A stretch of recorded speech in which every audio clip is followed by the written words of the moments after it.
Hello and welcome to the MHG podcast. As usual, life can be a little bit dark, life can be a little bit miserable, but we're here to bring you as much light and as much joy as possible. I'm Bradley, recorded separately this week, so joining me via the magic of editing is Stu. How are you doing, Stu? What up, my dog? Missing your dulcet tones already. Which means, unfortunately, no pithy little segue. We're just going to go straight into the games. I don't know how many Stu's got. He doesn't know how many I've got. But hey, let's see how it goes at the end of the edit. First up for me is a Lovecraftian FPS game that I've played in my library for a while but not got round to, called Beneath, which is a sort of survival horror stroke retro-ish without being actually retro shooter that's interesting. It's got tons of atmosphere as a game. It's fairly competent as a first-person shooter type game, and the survival horror aspects are well done. I think it's very dark. By choice, not like in terms of like, oh, they've just got like no design practice. It's a very dark game by choice, but what you get with that is as you go through is you get these amazing flashes of just bright light. So you make something explode, and the way it fills the screen and like the lighting effects that come off of explosions and gunfire and other lights within the environment is really spectacular. It comes across really, really well. And it's, in terms of FPSs, it's one of the more competent ones and it's enjoyable. In terms of survival horror, psychological horror, that kind of thing, it does its job. I don't find it particularly scary because, as I've said before, I never have done these sort of things. But what it does do, and what I think is important with games that try and be in the horror genre, is it does tension quite well. Yes, you are sort of loaded up with weapons, but ammunition is quite scarce, which means that you really are always on edge. Like, have you got the ammo to take on this next area? Have you got what you need to be able to sort of like take down this enemy and that enemy? And you are constantly running that fear of, if I run out, I'm screwed. And the threat from enemies is done really, really well. So you are sort of like cannon foddering your way through lots of them. They don't outstay their welcome, and you can take them down. But again, you've got to balance that with ammo scarcity. And I say it's Lovecraftian in nature, so there's like lots of elements that, you know, if you are into your HP Lovecraft stuff, that you will find comes across really well. Not quite like the Geiger-esque looks, but yeah, it comes across. It's almost like, I want to say Michael Bay's met up with Guillermo del Toro in many ways and produced something. Yeah, it's kind of got that feel to it. I'd say really good. It's one of those. It's a competent shooter with something different to it that's perfect for around, obviously, Halloween season. Recommended. It runs pretty well on the Steam Deck with my experience of it so far. But yeah, really well done game. Worth picking up. Next up for me is it's a Metroidvania. I've not really played many of late, but I've got a few coming up actually. And this one is significant, shall we say, because it's published by Acclaim, who are back. And I believe this might be their first newly published game. So Katanaut is Metroidvania, roguelike, usual type thing with really good combat, with exploration in there as well. And again, because we're around Halloween time, even though this came back in September, it knows the market it's aiming for. There's slight horror elements to it as well, with a interesting story that I kind of lost track of some of the way through. Not going to lie with that. But what this game does have is sort of really good exploration, really good combat. It's nice and fluid. You can, enemies are quite clear on the screen. Yeah, you do get lost as you expect in games like this, but not to the point where it's frustrating. The unlock progression is done really well, so you're leveling up at all the right times. The roguelike elements are brought in really well, so each new run you do feel like you are progressing, and again, you aren't getting stuck, which for a Metroidvania roguelike could be horrible, where you're getting double stuck, one in exploration, two in progression. If you're getting double stuck, there's no incentive to want to carry on. This doesn't have that. It's really well made in terms of making sure you're constantly feeling like you're doing something. And then the deeper you get into the game, the more you find, the better you get, and everything. And I say, it's a really interesting game that allows you to approach it in a couple of different ways. You could be sort of like range combat, you can go hell for leather, it complements however you want to play, and the game sort of adjusts to it as well. And another one that I think looks absolutely beautiful. It's going for, obviously, there's a slight horror element to it, as I said, and it's to do with delving deeper into the world. And it's dark, again, by nature, but it's also really, really colourful. The colour effects in this work really, really well, especially with the fluid motion that you've got as you're playing. Really well put together. The best of the genre, no. A good one to play if you've not played one for a while. Oh, definitely. Really is well worth having. Yet another one. This one is verified on Steam Deck and is, again, a joy to play. You can pick it up for a little over £10. I think it's like £12 to £13 at the moment, which is a sweet spot for games like this. Katanaut, really, really worth picking up. And finally this week, in the horror theme, is one called Spooky Express. You know it's spooky because it's got it right now in the title. Now, this one is a little bit different to the other two, where it's not spooky at all. It's not scary at all. It's a fun Halloween game, shall we say. It's a puzzle game where the goal is to basically get monsters to their locations by laying tracks. That's pretty much it. You kind of get an entry point and an exit point. You've got all your stations, and you've got to pick up the monsters and get them to their locations. And yeah, it's just to do with how you place down the tracks. It gets more difficult as the game goes on.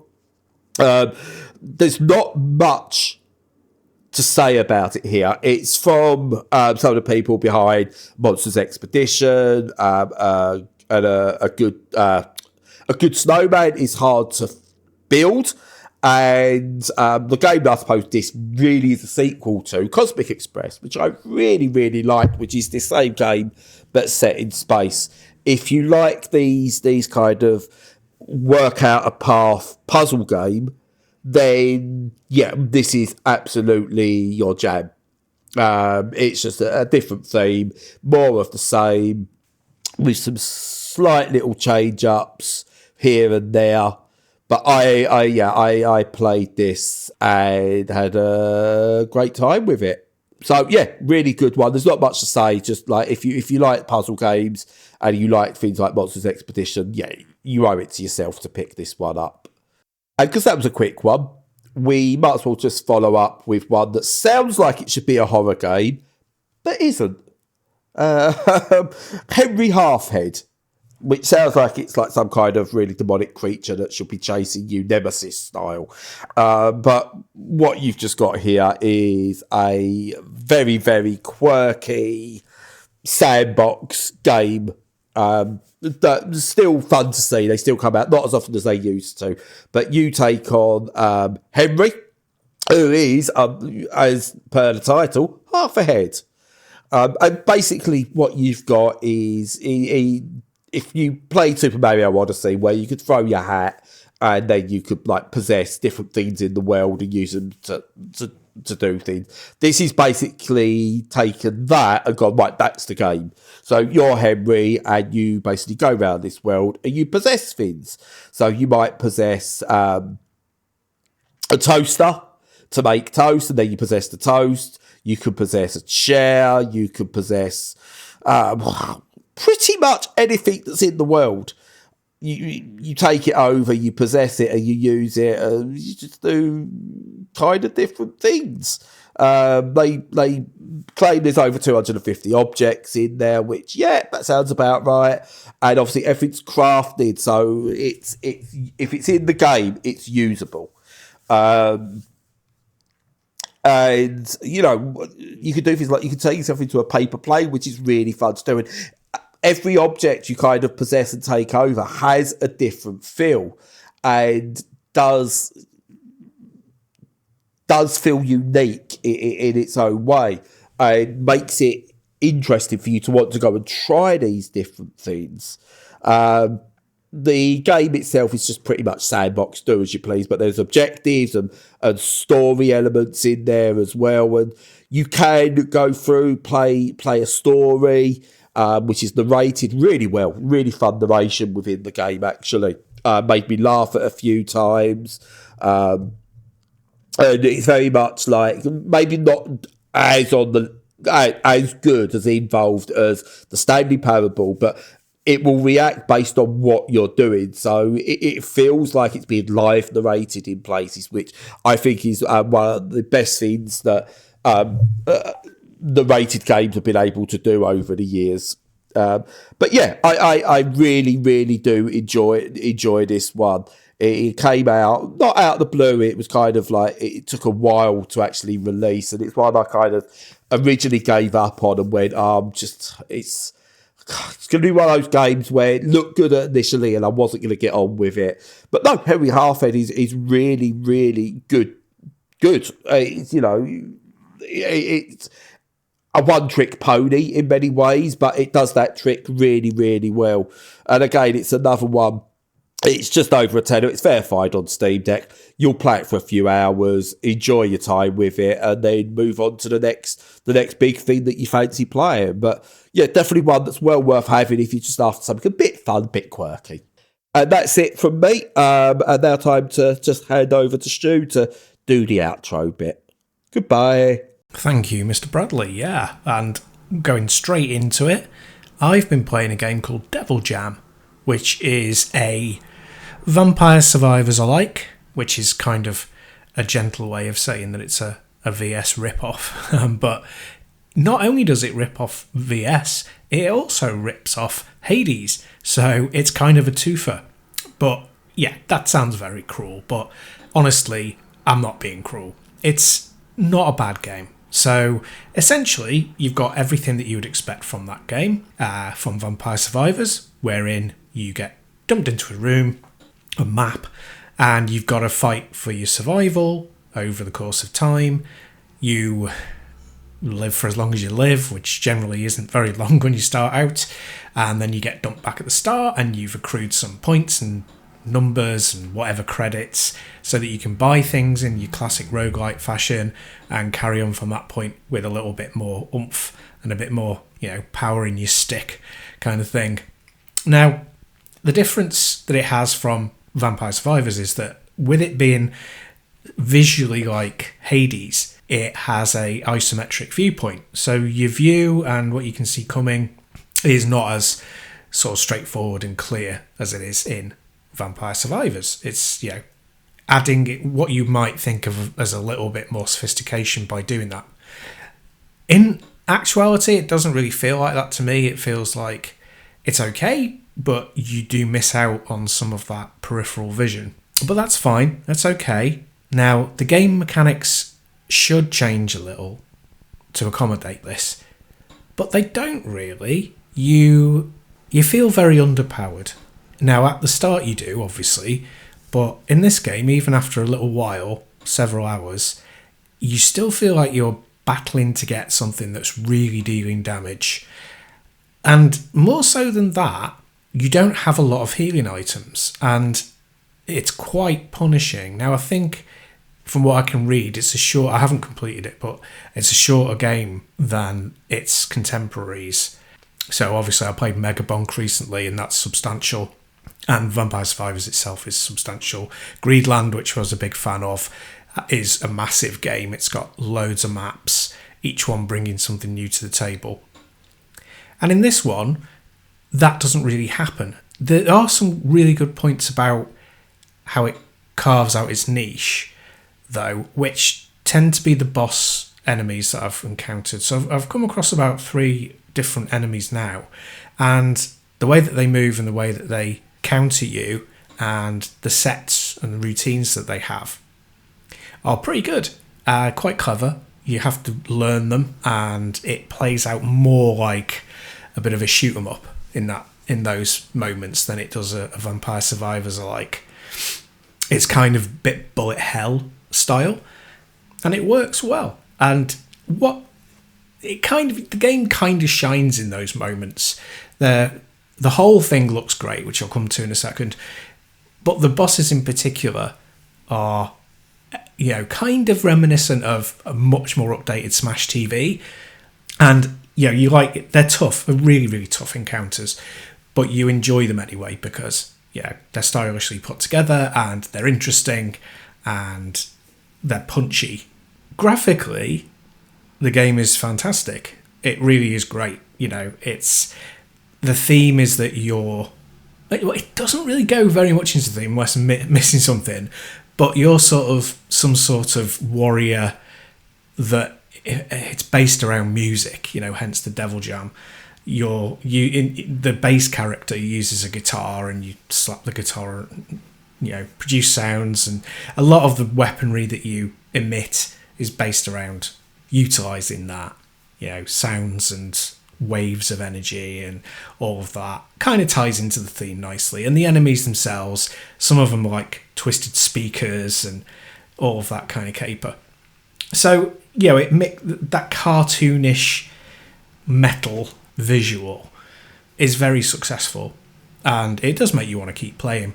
Ultimately, it's just at the moment a little bit of an also-ran, unfortunately. I think, mimicking Hades' appearance is a double-edged sword, because obviously there's a lot of effort and style and beauty in that kind of comic book look that's clearly had a lot of passion and style and skill put into the drawing these characters.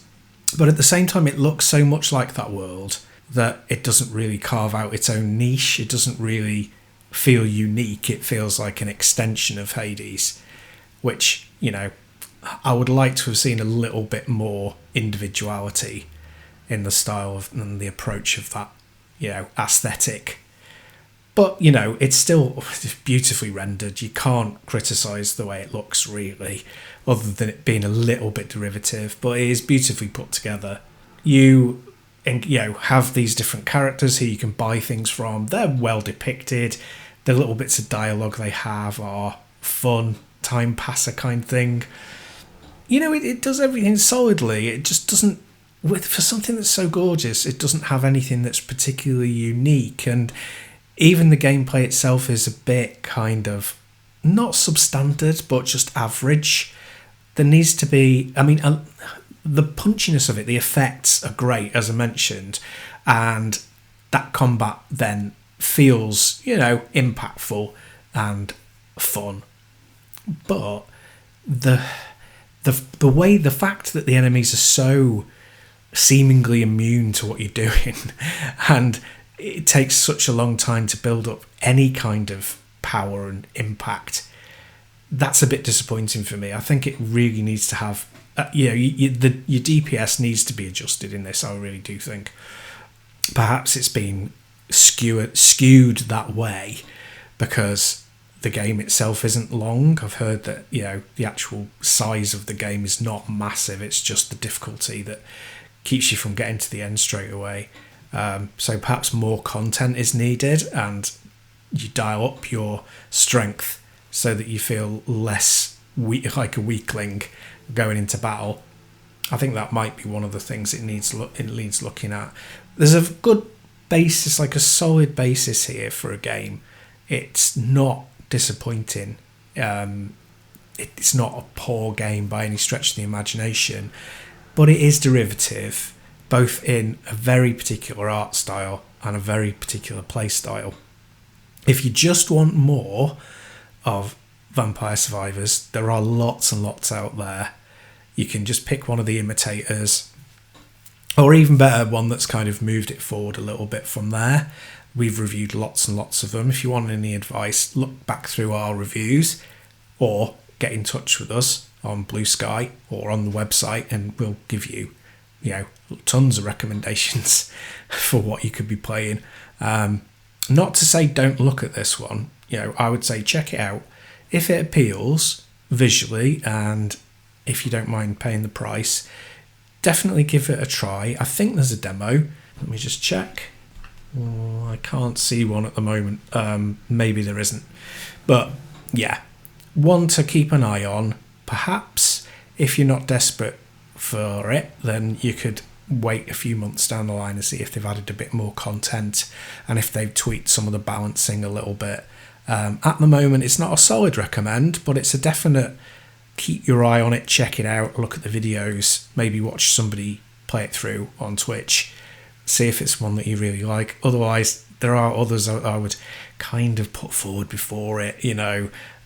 Greenland that I mentioned is pretty exceptional, and I would always advise that one, plus there are several others. But anyway, not bad. Devil Jam, have a look at it, see what you think. The other thing I'm going to talk about, but only briefly because I've not really got my chops into it so far, is Cronos, The New Dawn, which I managed to acquire. This is totally different game to Devil Jam. This is, big, kind of verging on AAA level, Resi Evil style survival horror.